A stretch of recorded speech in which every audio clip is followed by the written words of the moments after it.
Given below is the P&L account of Mr. Sarim for the year ended 30 June 2020. So sales is 3,120,000. Cost of Three sale is million 120,000.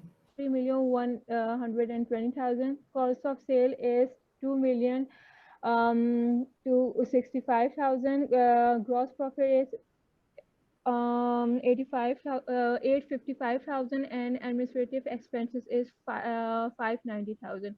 Net profit is 265,000. So based on the information given in the following pages, briefly narrate the treatment while performing calculations.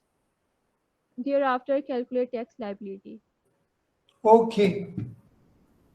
So students, in front of you there is an exercise that says कि एक businessman है, उनका नाम है mister Sarim. Sarim की profit and loss account है. He is a sole proprietor. So इस sole proprietor की प्रॉफिट एंड लॉस अकाउंट आपको दी हुई है और ईयर कौन सा है? 30 जून 2020. उसकी सेल्स 3,120,000 है. उसमें से कॉस्ट ऑफ सेल्स माइनस हुई. कॉस्ट ऑफ सेल्स 2,265,000 की है. कॉस्ट ऑफ सेल में आपके रॉ मटेरियल्स भी होंगे, आपकी सैलरीज एंड वेजेस भी होंगी, उसके अंदर आपका फ्रेट भी होगा, उसके अंदर आपकी जो बिजली का एक्सपेंडिचर है फैक्ट्री को चलाने का, पावर के एक्सपेंडिचर भी है, उसके अलावा और भी आपके जो डायरेक्ट एक्सपेंसेस है वो है. तो सेल्स में से कॉस्ट ऑफ सेल्स माइनस हुई तो ग्रॉस प्रॉफिट आपका बच गया 8,55,000. 855,000 में से एडमिनिस्ट्रेटिव एक्सपेंसेस 5,90,000 है. सो 855 में से एडमिनिस्ट्रेटिव एक्सपेंसेस निकाल लिए. एडमिनिस्ट्रेटिव एक्सपेंसेस में आपकी यूटिलिटीज होंगी, स्टेशनरी होगा, एंटरटेनमेंट होगा, सैलरीज एंड वेजेस होंगी, लीगल एंड प्रोफेशनल होगा, ऑडिट एंड इंश्योरेंस होगा. तो ये सारे एक्सपेंसेस हैं. डेप्रिसिएशन होगी. तो ये सारे एक्सपेंसेस इधर आ रहे हैं. तो वो कहता है जी कि आपकी ग्रॉस प्रॉफिट में से एडमिनिस्ट्रेटिव निकालेंगे तो नेट प्रॉफिट 2,65,000 है. आगे आपको अगली स्लाइड के अंदर कुछ सिनारियोज मिल रहे हैं और उनके मुताबिक देखा जाएगा कि क्या आपने as per tax law compliance की है या नहीं. अगर कंप्लाई करेंगे तो फाइन, नहीं कंप्लाई करेंगे तो वो अमाउंट्स एड बैक हो जाएंगी. आज हम पढ़ते हैं कि जी नेट प्रॉफिट के अंदर चीजें एड बैक कैसे की जाती हैं, कि क्या ट्रीटमेंट होता है, क्या उसकी कैलकुलेशन होती है.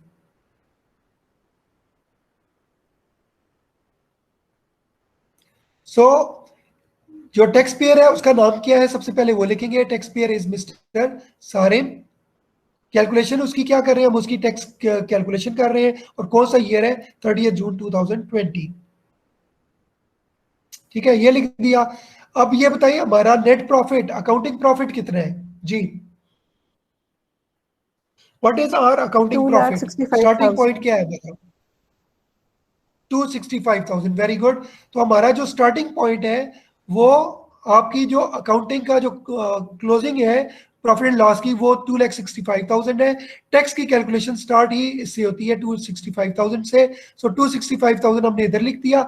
उसके बाद एड इनएडमिसिबल डिडक्शंस. जितनी हमने इनएडमिसिबल डिडक्शंस पढ़ी उनको हम प्रॉफिट के अंदर ऐड करेंगे. अब वो क्या है सिनारियोज, अब हम वो पढ़ते हैं.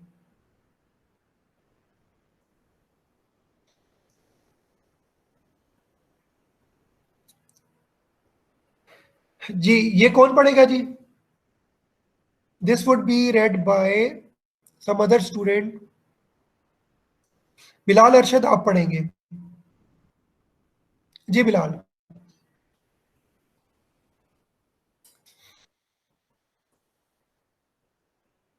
बिलाल अरशद ये पढ़े, स्क्रीन पे क्या आ रहा है?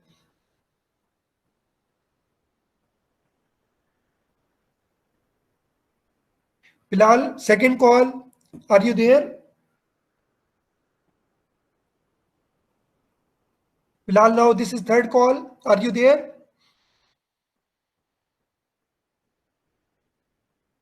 Okay, Bilal साहब is been marked as absent. अगला मुमताज जी बेटा पढ़े. Yes, sir. जी cost of sales. Cost of sales includes salaries amounted to rupees 750,000. One of the employees whose salary is rupees 40,000 per month does not have a bank account. Therefore, he is paid in cash. Mr. Salim paid okay more than. बस यहाँ पे रुक जाए, यहाँ पे रुक जाए. सो आपकी कॉस्ट ऑफ सेल्स कितनी है?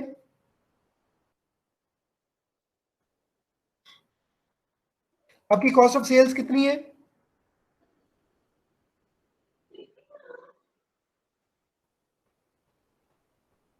Sir, 2 2,265,000. यस 2,265,000। वो कहते हैं आपकी कॉस्ट ऑफ सेल 2,265,000 है। तो उसका पार्ट जैसे हमने कहा कॉस्ट ऑफ सेल में रॉ मटेरियल भी होता है, सैलरीज एंड वेजेस भी होते हैं। वो कहते हैं 2,265,000 में से 7,50,000 की सैलरीज हैं। क्या कहते हैं? Cost of sales include salaries amounting to rupees 7,50,000। यहाँ तक तो कहानी ठीक है कि आपकी कॉस्ट ऑफ सेल 2,265,000 में से 7,50,000 की सैलरीज है।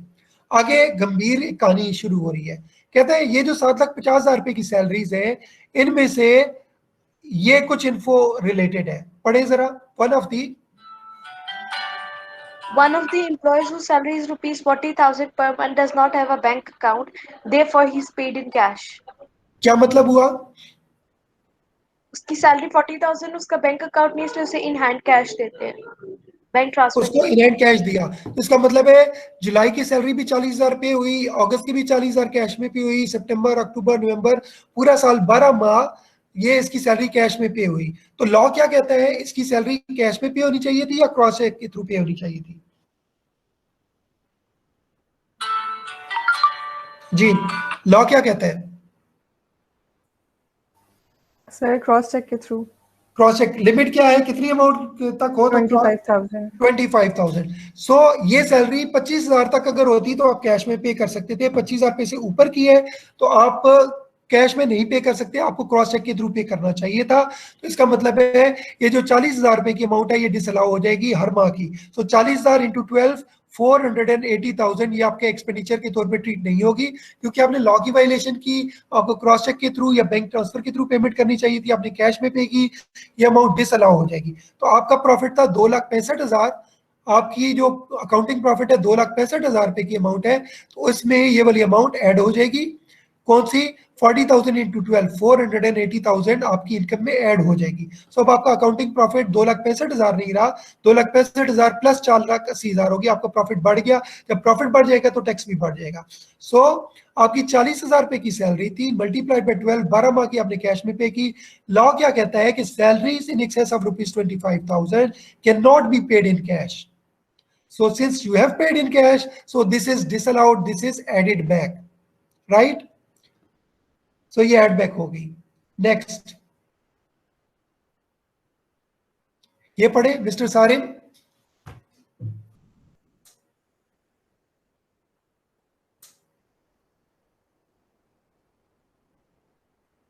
जी पढ़े जरा। Mr. Sarim paid motor vehicle token tax of rupees 10,000. He was also fined rupees 1,000 on violating traffic laws. These amounts are included in admin expenses. ठीक है, आपके एडमिन एक्सपेंसेस कितने हैं? वालेकुम सलाम, बोलते फोल्ड करें। आपके एडमिन एक्सपेंसेस हैं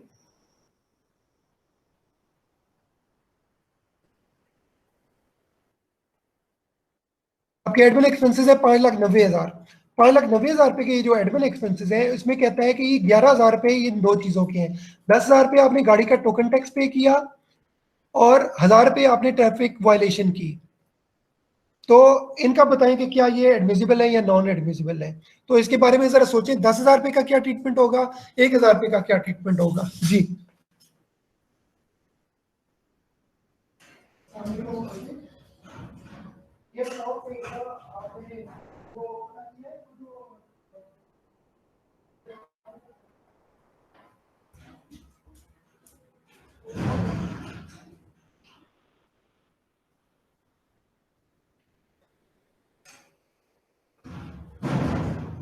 ठीक है, ओके।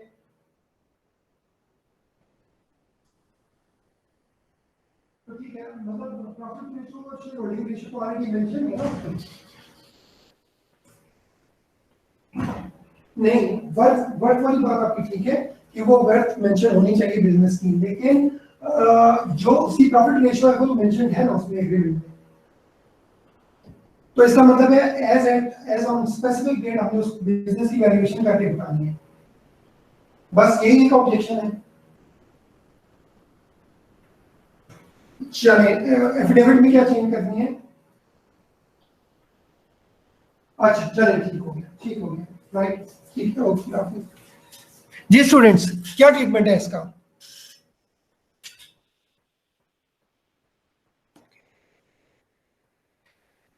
10,000 रुपये आपने गाड़ी का टोकन टैक्स पे किया, तो क्या ये एक जेन्युइन एक्सपेंडिचर है गाड़ी का टोकन टैक्स? जी students, mister Sarim paid motor vehicle token tax of ₹10,000। पहले इसको डिसाइड करें, क्या ये आपका एक्सपेंडिचर है? गाड़ी का टोकन टैक्स पे किया तो Yes, sir. यस, ये आपका बिजनेस एक्सपेंडिचर है, तो ये एड बैक नहीं होगा, ये आपका जेन्युइन एक्सपेंडिचर है। So you want add back 10,000 rupees. 1,000 रुपए के बारे में क्या ख्याल है? आपने लॉ की वायलेशन की, ट्रैफिक लॉ की वायलेशन की और 1,000 रुपए का चालान हो गया। जी सर, जो फाइन और पेनल्टी होते हैं हमने पढ़ा है कि वो एडमिसिबल होते हैं। फाइन और पेनल्टी आप कैश में पे कर सकती हैं, लेकिन मैं दोबारा उस स्लाइड पे जाता हूं।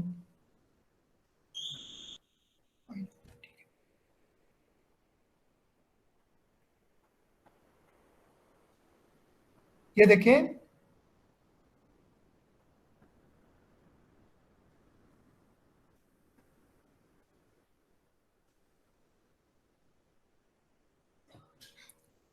Fines duties taxes can be paid in cash, इसकी तो वायलेशन नहीं है, ये तो आप कैश में पे कर सकती हैं। लेकिन ऊपर एक क्लॉज और भी थी,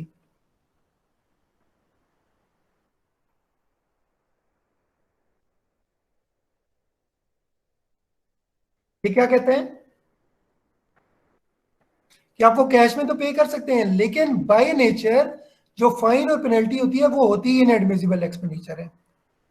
ठीक है, any fine penalty paid or payable by the person for the violation of any law rule or regulation, this is inadmissible deductions. So किसी किस्म का कोई भी फाइन है, वो किसी लॉ की वायलेशन है, तो वो इनएडमिसिबल होगा, सिवाय इन चार के जो कि हमने पढ़ी थी कि अगर आपने कोई लोन रिपेमेंट डिले की उसकी पेनल्टी है, यूटिलिटी बिल डिले किया उसकी पेनल्टी है, कोई बिजनेस कॉन्ट्रैक्ट की नॉन कंप्लायंस है उसकी पेनल्टी है, या कस्टम्स अथॉरिटीज को आपने डैमेज पे किया, वो ये अलाउड है। लेकिन इनके अलावा किसी किस्म का कोई भी फाइन है वो इनएडमिसिबल है। तो चूंकि आपका जो ट्रैफिक वाला फाइन है वो यहाँ इस कैटेगरी में आता है, या इन्वायरमेंटल लॉज की वायलेशन की आपने, या आपने किसी किस्म के और लॉ की वायलेशन की है, तो अगर आपने इस तरह की किसी लॉ की वायलेशन की है, इनएडमिसिबल एक्सपेंसेस होंगे वो। ये 1,000 रुपए का जो चालान लगा है वो यहाँ आएगा, ऑल्दो कि आप उसको कैश में पे कर सकते हैं, फाइन, उसको कैश में पे करने का कोई मसला नहीं है, लेकिन itself bye it's very nature this fine और पेनल्टी इज इनएडमिसिबल।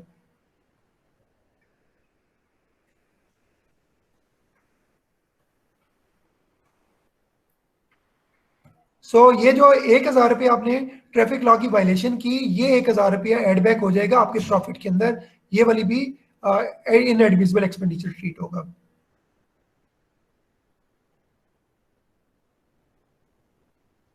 जी ये पढ़े जी, who would read it out?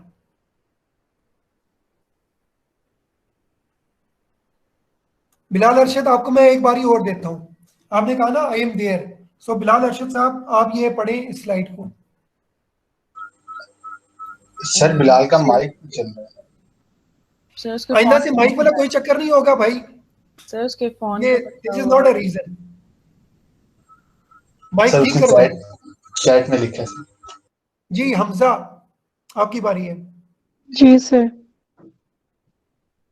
Mister Hamza. जी, Mr. Sarim purchased raw बेटा materials आप worth. हमजा तो नहीं है, Hamza, I am saying Hamza not Hafsa, Hamza, Sorry, sir. HAMZA, Hamza. जी Hamza,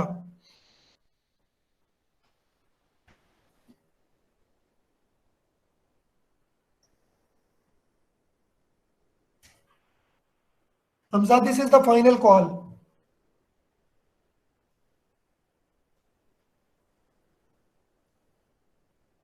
So Hamza is marked absent. Next in queue is Hiba की बारी हो चुकी है, खदीजा हक। जी बेटा आप पढ़ें।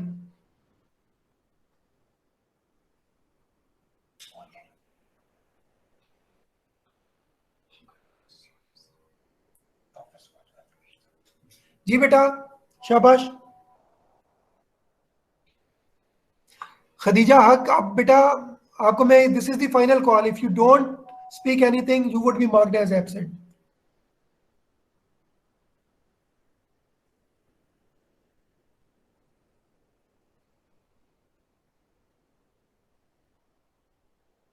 Next is Fatima Arshad ji. Yes, sir. जी बेटा पढ़े exercise. Mr. Sarim purchased raw materials worth rupees 5,75,000 from Shelton Limited for production. Due to insufficient funds in bank, the amount was paid in cash without tax deduction. नहीं, okay so ये raw material है 575,000 और आपने purchase किया एक private limited, एक limited company से, Shelton limited से। तो इसके ऊपर लॉ क्या कहता है कि अगर आप रॉ मटेरियल परचेज करेंगे तो क्या आप इसको कैश में पे करेंगे या क्रॉस चेक में पे करेंगे?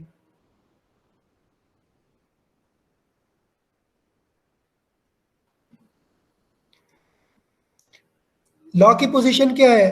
रॉ मटेरियल पे करते वक्त कितनी अमाउंट हो तो आपने उसको क्रॉस चेक के थ्रू पे करना है।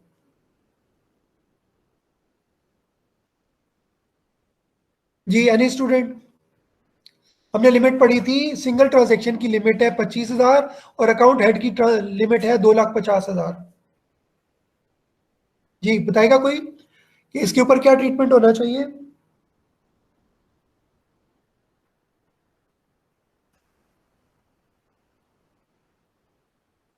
जी स्टूडेंट्स, एनीवन? कोई भी आप एक्सपेंडिचर पे करते हैं तो कैश में किस हद तक की अमाउंट आप कैश में पे कर सकते हैं और किस लिमिट से ऊपर हो तो आपको क्रॉस चेक में पेमेंट करनी पड़ेगी? जी एनी स्टूडेंट? सर 25,000 तक हम लोग उस पे करते हैं और बाकी जी सिंगल ट्रांजैक्शन की लिमिट है 25,000 और अकाउंट हेड की लिमिट है 2,50,000।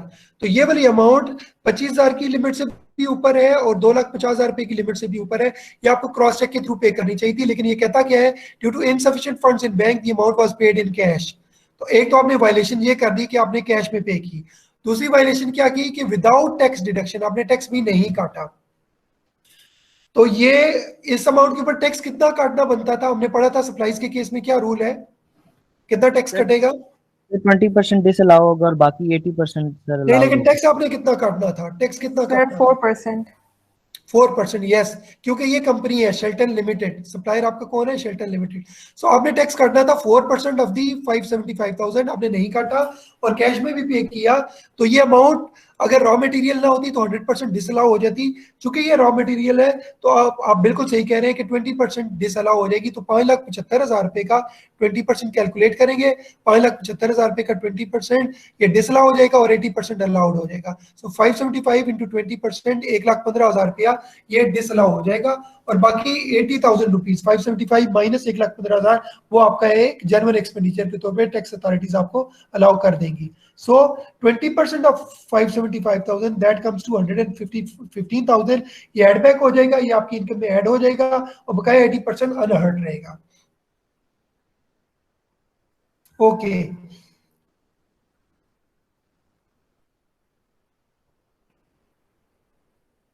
आपके एडमिनिस्ट्रेटिव एक्सपेंसेस है 5,90,000।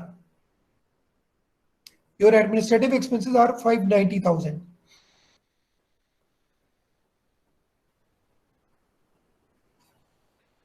जो एडमिनिस्ट्रेटिव एक्सपेंसेस 590,000 है उसके बारे में वो एक कहानी बताता है, ये कौन पढ़ेगा?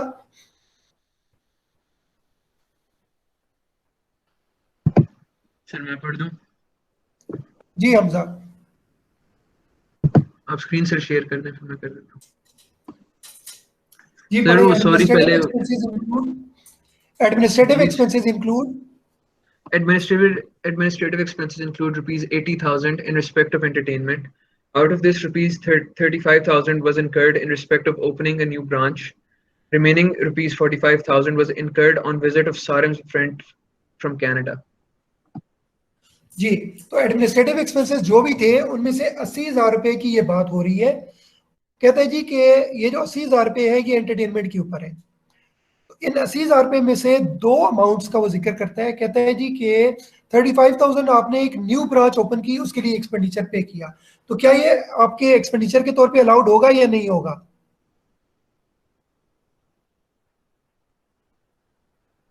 ₹35,000 आपने खर्चा किया नई ब्रांच ओपन करने के ऊपर और क्रॉस चेक में पे किया, तो क्या ये आपका बिजनेस एक्सपेंडिचर है या नहीं? क्या ये अलाउड होगा, एडमिसिबल होगा या इनएडमिसिबल होगा? सर ये जेन्युइन एक्सपेंस है। वेरी गुड, ये जेन्युइन एक्सपेंस है, होना चाहिए सर। ये होना चाहिए। Okay, what about this amount? Remaining rupees 45,000 was incurred on visit of Sarim's personal friend from Canada. उसका कनाडा से दोस्त आया, उसने उसकी आवभगत के ऊपर, एंटरटेनमेंट के ऊपर 45,000 रुपया खर्चा किया और उसको बिजनेस के अंदर चार्ज कर दिया। क्या ये बिजनेस एक्सपेंडिचर है या नहीं? सर नहीं है, क्योंकि ये तो पर्सनल एक्सपेंडिचर है ना उसका। यस, ये उसका, वेरी गुड, ये उसका पर्सनल एक्सपेंडिचर है, तो पर्सनल एक्सपेंडिचर बिजनेस में तो अलाउड नहीं होगा, तो ये एड बैक हो जाएगा। सो ये 45,000 हमने एड बैक कर दिया। और नरेशन क्या लिखी? Rule 10 states that entertainment is allowable only if incurred for business purposes. Since this expenditure of rupees 45,000 is not for business purposes, so it is added back. So add back किया, inadmissible किया, तो ये income में add हो गया। Right, next पढ़े।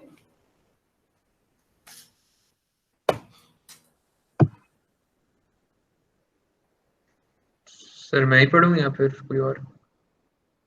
जी जी आप पढ़े। Rupees 15,000 was paid for house repair of Mr. Saram. The amount is also included in administrative expenses. जी, इसका क्या ट्रीटमेंट होगा? उसने अपने घर की रिपेयर के लिए 15,000 रुपये पे किया और वो अपने अकाउंटेंट को दे दिया, उसका वोचर, उसने उसको ट्रीट किया बिजनेस एक्सपेंडिचर के तौर पे, तो इसका क्या होगा? सर ये पर्सनल एक्सपेंडिचर में ही आएगा। ये पर्सनल एक्सपेंडिचर है तो ये भी डिसअलाउ हो जाएगा। So personal expenditure added back as per section 21H to compute taxable income, तो ये 15,000 रुपये भी आपकी इनकम में ऐड कर दिए। ओके, नेक्स्ट अब बारी है जी जुलेखा अलमास की। जी बेटे आप पढ़े। ड्यूरिंग सर मेरी आवाज आ रही है? जी आ रही है। During a recent snowfall, Mr. Sarim traveled to northern areas with his family. Cost of this trip amounted rupees 32,000, but the accountant recorded rupees 13,000. Only that was the fuel expense for this visit. For this visit. So Sarim साहब ने अपनी family के साथ northern areas की visit की और trip का expenditure आया 32,000 उन्होंने पे किया और उसमें से फ्यूल के जो 13,000 थे उसका बिल अपने अकाउंटेंट को दे दिया कि ये बिजनेस एक्सपेंडिचर के तौर पे ट्रीट कर लो। क्या उन्होंने ठीक किया या गलत किया?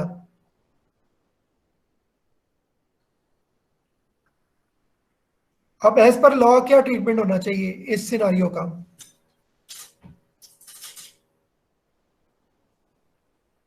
क्या ये इनका बिजनेस ट्रिप था या पर्सनल ट्रिप था? सर ये पर्सनल एक्सपेंडिचर होगा।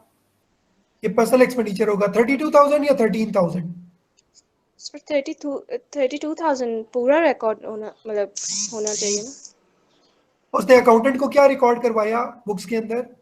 13 जो फ्यूल एक्सपेंस है। हाँ 13 रिकॉर्ड करवाया, बाकी उसने क्लेम ही नहीं किया।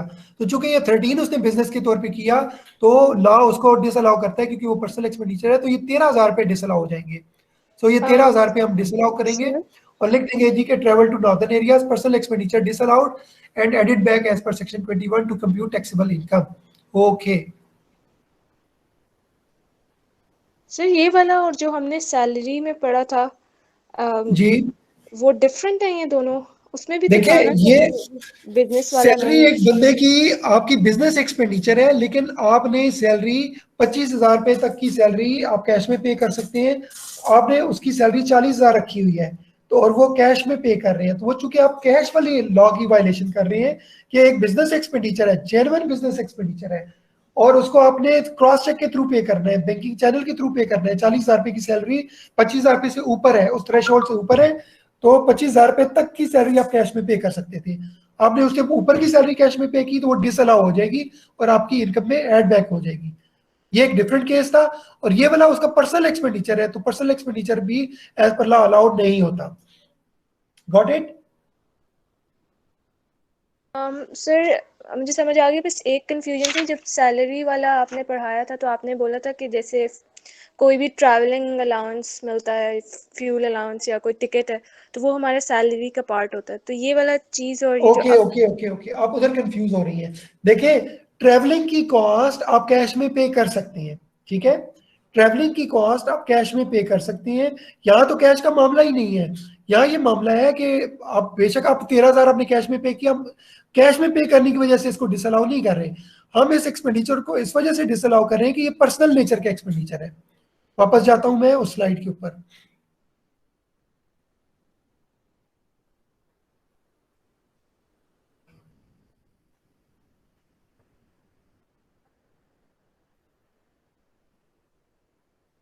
ये देखिए, ट्रेवल फेयर आप कैश में पे कर सकते हैं, लेकिन इस सिनारियो में ये कैश वाला मामला नहीं है।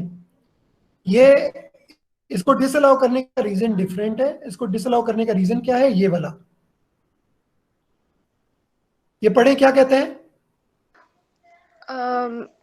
Personal expenditure, any personal expenditures incurred by the person, only those expenses are admissible or allowable as deduction from income that are incurred to generate income. That is why personal expenditures are inadmissible. ठीक है, उसने personal trip northern areas का लगाया, तो क्या उससे कोई business income generate होगी? नहीं सर, नहीं होगी। वो उसका पर्सनल नेचर का एक्सपेंडिचर है। तो सेक्शन 21H कहता है कि जी पर्सनल एक्सपेंडिचर इनएडमिसिबल होगा। तो ये जो कि पर्सनल एक्सपेंडिचर है, इस वजह से ये डिसअलाउड है।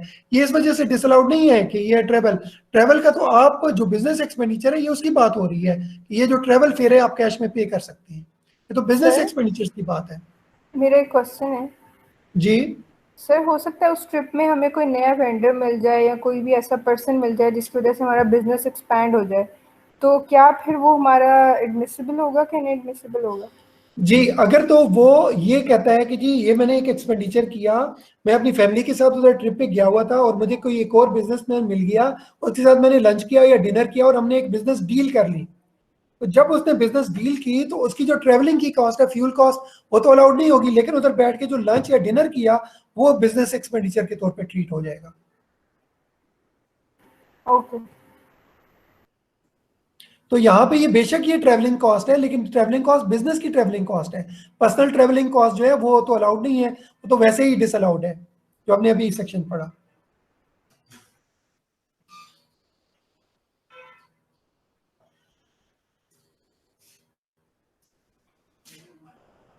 ओके,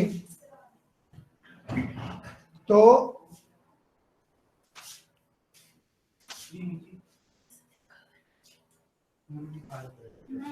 नेक्स्ट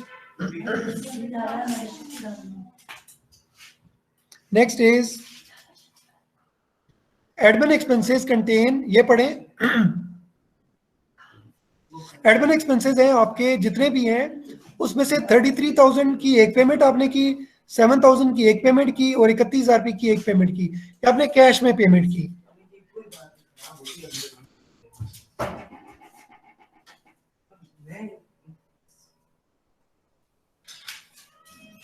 जी, आपके एडमिनिस्ट्रेटिव एक्सपेंसेस हैं। एडमिनिस्ट्रेटिव एक्सपेंसेस आपने कैश में पे किए, रिपेयर एंड मेंटेनेंस के 33,000 के, 7,000 के और 31,000 के।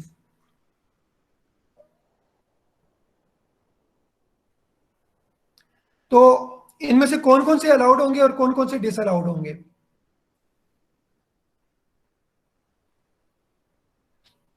एक्सपेंसेस के लिए क्या लिमिट है? 25,000। 25,000। सो क्या 33,025 से ऊपर है? जी सर, सिर्फ 7,000 अलाउड होगा। सिर्फ 7,000 अलाउड होगा। 33,000 और 31,000 दोनों डिसअलाउड होंगे। 33,000 और 31,000 दोनों डिसअलाउड होंगे। सो 33 और 31 दोनों को ऐड करेंगे तो 64 पूरे का पूरा डिसअलाउ हो जाएगा। नेक्स्ट देखें मिस्टर सारिम। सर और कितना रहता है? बस लास्ट एक पेज है जी। जी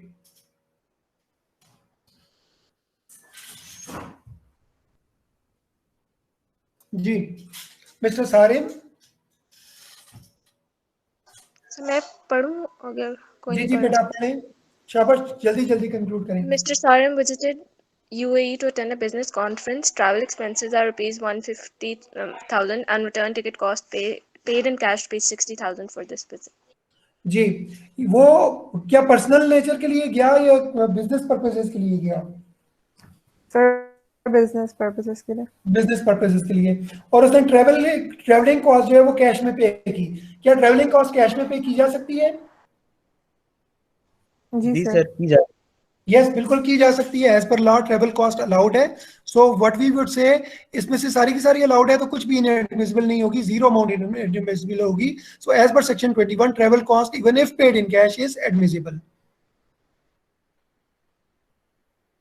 okay, accounting depreciation for the year is 125,000। बस 2-3 मिनट में हम कंक्लूड करते हैं जी। Okay sir. Accounting depreciation for the year is 125,000। जो आपने अपने तरीके से जो टैक्स डेप्रिसिएशन निकाली है उसको आप कहेंगे अकाउंटिंग डेप्रिसिएशन, और जो टैक्स के मेथड से की है वो टैक्स डेप्रिसिएशन होगी। इधर अकाउंटिंग डेप्रिसिएशन है 1,25,000 और टैक्स डेप्रिसिएशन है 85,000 रुपीज, ठीक है। और all the depreciation is allocated to cost of sale. तो इसका मतलब है आपकी कॉस्ट ऑफ सेल में कितनी डेप्रिसिएशन अपीयर हो रही है?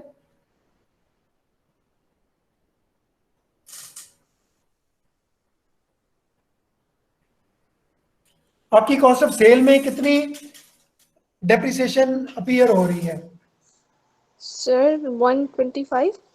वेरी गुड, शाबाश, ये आपके कॉन्सेप्ट बहुत अच्छे हैं जी, माशाल्लाह। देखिए आपकी जो अकाउंटिंग डेप्रिसिएशन है वो तो आपके अकाउंट्स में अपीयर होती है, टैक्स डेप्रिसिएशन तो नहीं होती। तो आपकी कॉस्ट ऑफ सेल में इस वक्त 1,25,000 रुपए एज एन एक्सपेंडिचर आ रहा है, क्योंकि आपका एक्सपेंडिचर टैक्स लॉ अलाउ नहीं करता। टैक्स लॉ कहता है जी जो रूल्स रेगुलेशन जो रेट्स हमने दिए हुए हैं उनके मुताबिक कैलकुलेशन करें। तो जो टैक्स लॉ के कैलकुलेशन है उनके मुताबिक आपने कैलकुलेट किया तो वो 85,000 रुपया डेप्रिसिएशन आई, ठीक है। तो वो 85,000 रुपए की डेप्रिसिएशन अलाउड होगी, 1,25,000 रुपए की डेप्रिसिएशन अलाउड नहीं होगी। तो इसका मतलब है 1,25,000 की डेप्रिसिएशन एड बैक हो जाएगी और 85,000 रुपए की डेप्रिसिएशन आपको एज एन एक्सपेंडिचर अलाउड हो जाएगी। हम क्या करेंगे कि 1,25,000 रुपए को ऐड कर देंगे और 85,000 रुपए की टैक्स डेप्रिसिएशन माइनस कर देंगे। तो tax depreciation as an expenditure आ जाएगी और जो अकाउंटिंग डेप्रिसिएशन होगी वो इनकम में ऐड कर देंगे। तो ये एक्सपेंडिचर डिसअलाउ हो जाएगा और टैक्स वाला जो एक्सपेंडिचर है वो अलाउ हो जाएगा।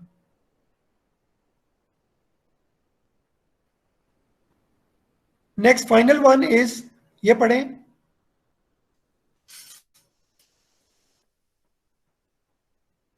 Mr. Sarim paid rupees 1 lakh. Mr. Sarim paid 1 lakh to an advertisement agency through online transfer, but accountant was not aware of this transaction and therefore he did not record it. Okay, क्या ये 1 लाख रुपया आपकी COGS में या आपके administrative expenses में, selling या distribution में किस में आएगा? ये एक्सपेंडिचर कहाँ क्लब होना चाहिए था? क्या ये आपकी कॉस्ट ऑफ सेल है, एडमिन एक्सपेंसेस है, मार्केटिंग है, या आपकी सेल्स का एक्सपेंडिचर है? किस चीज का एक्सपेंडिचर है, कहाँ ये जाएगा? मार्केटिंग नहीं है सर। वेरी गुड, शाबाश, ये मार्केटिंग में जाएगा। तो क्या ये आपने रिकॉर्ड किया, ऑनलाइन ट्रांसफर की आपने? सारिम ने खुद से एक ऑनलाइन ट्रांसफर कर दी, अकाउंटेंट को उसने नहीं बताया, तो इसका मतलब है अकाउंटेंट ने उसको नहीं रिकॉर्ड किया।